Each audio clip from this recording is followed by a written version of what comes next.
नदियां मिलकर गंगा नदी का निर्माण करती हैं। गंगा से क्वेश्चन पूछा जाता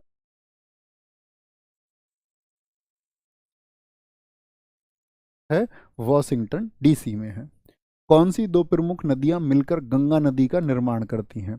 गंगा से क्वेश्चन पूछा जाता है दोस्त पंचप्रयाग से। और पंचप्रयाग बड़ा महत्वपूर्ण है। पंचप्रयाग अलकनंदा और मंदाकिनी, अलकनंदा और भागीरथी। देखो ये कहाँ पे मिलती हैं सारी, देखो सारी नदियों में अलकनंदा कॉमन रहेगा, अलकनंदा कॉमन रहेगा जहां कहीं भी मिलेंगी।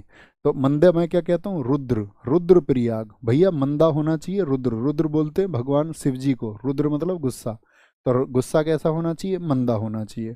अलकनंदा और भागीरथी ये कहाँ पे मिलती हैं? तो भगीरथ क्या बोलेंगे, भगीरथ देवताओं को लेके आए थे, देव प्रयाग। भगीरथ देवताओं को लेके आए, भाई भगीरथ के प्रयास से ही तो आई थी माँ गंगा धरती पर, यही तो कहते हैं हमारे शास्त्र। जी भैया, अर्थात देव प्रयाग में इनका मिलन होता है। जैसे मैं आपसे कहूँ अलकनंदा, अलकनंदा कॉमन हो गई। अलकनंदा से साथी आपका धौली गंगा, ये कहाँ पर मिलती है? धौली गंगा ये कहाँ पर मिलेगी? तो आप बोलोगे ये मिलती है भैया आपका विष्णु प्रयाग में। क्या बोलोगे? ये विष्णु प्रयाग में मिलती है। कहाँ पर? विष्णु प्रयाग में। ठीक है।